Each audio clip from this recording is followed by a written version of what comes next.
Corriere Imprese Nord-Est, ottobre 2025. Tecnologie e contenuti. La digital literacy si fa impresa. Si chiama digital literacy e si riferisce alla capacità di utilizzare in modo efficace le tecnologie digitali e di comprendere, usare e creare contenuti attraverso strumenti, linguaggi e piattaforme. Si è soliti considerarla come competenza fondamentale per partecipare alla società moderna. In realtà è molto di più. Cosa? Nuove imprese. Una ricerca Infocamere Università di Padova per Digital Meet 2025 ha mappato l'economia dei digital content creator, imprese che operano nell'intersezione tra creatività, tecnologia e modelli di business data driven e creano valori con linguaggi, piattaforme e community digitali. Sono passate da fenomeno di nicchia a segmento strutturato dell'economia reale.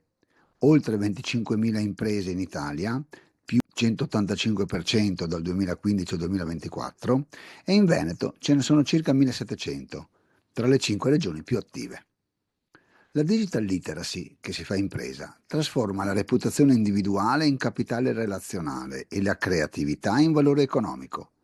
È una vera e propria competenza imprenditoriale per il XXI secolo.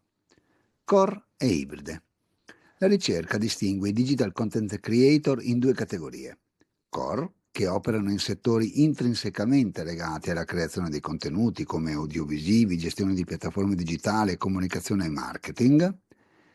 Ibride, che svolgono attività dove la content creation è un di cui in imprese che operano in settori come moda, turismo, fitness e consulenza. Nelle prime, la digital literacy esprime una nuova forma di imprenditorialità che ha reso scalabile quello che in origine era solo un fenomeno di self-branding individuale. Nelle seconde invece, quelle ibride, l'innesto di personale con elevata digital literacy diventa una leva competitiva per l'evoluzione dei modelli di business in ambiti consolidati anche del Made in Italy. Performance. Se confrontate con imprese simili ma che non hanno nell'oggetto sociale attività riconducibili alla content creation, le imprese core hanno registrato un EBITDA mediano più elevato per tutto il periodo 2020-2024, ma con una produttività del lavoro più bassa. È come dire che a oggi la digital literacy dimostra una marcata capacità di generare efficienza economica, mentre non basta per ottenere l'efficienza organizzativa che serve per valorizzare il capitale umano e per rendere scalabili e sostenibili i modelli di business. Insomma, c'è spazio per migliorare, ma la strada è tracciata ed è quella giusta.